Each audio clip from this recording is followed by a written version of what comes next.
Jérémie, chapitre 33. La parole de l'Éternel fut adressée à Jérémie une seconde fois, en ces mots, pendant qu'il était encore enfermé dans la cour de la prison. Ainsi parle l'Éternel, qui fait ces choses, l'Éternel, qui les conçoit et les exécute, lui, dont le nom est l'Éternel. Invoque-moi, et je te répondrai. Je t'annoncerai de grandes choses, des choses cachées, que tu ne connais pas. Car ainsi parle l'Éternel, le Dieu d'Israël, sur les maisons de cette ville et sur les maisons des rois de Juda, qui seront abattus par les terrasses et par l'épée, quand on s'avancera pour combattre les Chaldéens, et qu'elles seront remplies des cadavres des hommes que je frapperai dans ma colère et dans ma fureur, et à cause de la méchanceté desquels je cacherai ma face à cette ville. Voici, je lui donnerai la guérison et la santé, je les guérirai, et je leur ouvrirai une source abondante de paix et de fidélité. Je ramènerai les captifs de Juda et les captifs d'Israël, et je les rétablirai comme autrefois. Je les purifierai de toutes les iniquités qu'ils ont commises contre moi, je leur pardonnerai toutes les iniquités par lesquelles ils m'ont offensé, par lesquelles ils se sont révoltés contre moi. Cette ville sera pour moi un sujet de joie, de louange et de gloire, parmi toutes les nations de la terre, qui apprendront tout le bien que je leur ferai. Elles seront étonnées et émues de tout le bonheur et de toute la postérité que je leur accorderai. Ainsi parle l'Éternel.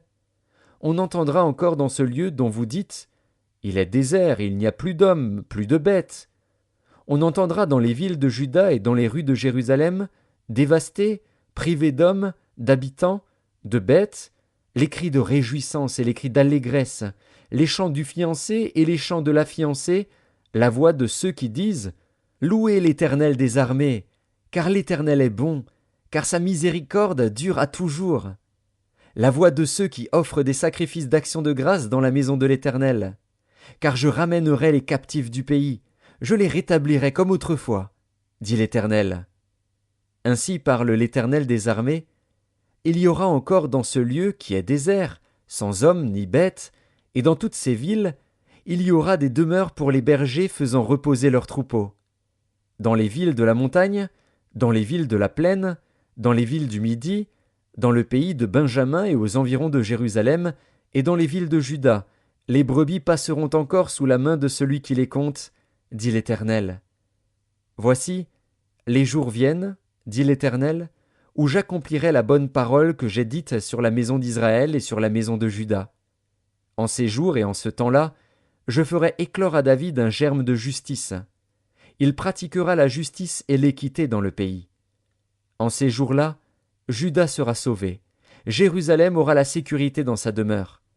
Et voici comment on l'appellera « l'Éternel notre justice ». Car ainsi parle l'Éternel, David ne manquera jamais d'un successeur assis sur le trône de la maison d'Israël. Les sacrificateurs, les Lévites, ne manqueront jamais devant moi de successeurs pour offrir des holocaustes, brûler de l'encens avec les offrandes et faire des sacrifices tous les jours. La parole de l'Éternel fut adressée à Jérémie en ces mots. Ainsi parle l'Éternel. Si vous pouvez rompre mon alliance avec le jour et mon alliance avec la nuit, en sorte que le jour et la nuit ne soient plus en leur temps, alors aussi mon alliance sera rompue avec David, mon serviteur, en sorte qu'il n'aura point de fils régnant sur son trône, et mon alliance avec les Lévites, les sacrificateurs, qui font mon service. De même qu'on ne peut compter l'armée des cieux, ni mesurer le sable de la mer, de même je multiplierai la postérité de David, mon serviteur, et les Lévites qui font mon service. La parole de l'Éternel fut adressée à Jérémie en ces mots. N'as-tu pas remarqué ce que disent ces gens, les deux familles que l'Éternel avait choisies, il les a rejetées? Ainsi ils méprisent mon peuple, au point de ne plus le regarder comme une nation. Ainsi parle l'Éternel. Si je n'ai pas fait mon alliance avec le jour et avec la nuit, si je n'ai pas établi les lois des cieux et de la terre, alors aussi je rejetterai la postérité de Jacob et de David, mon serviteur, et je ne prendrai plus dans sa postérité ceux qui domineront sur les descendants d'Abraham, d'Isaac et de Jacob. Car je ramènerai leurs captifs, et j'aurai pitié d'eux.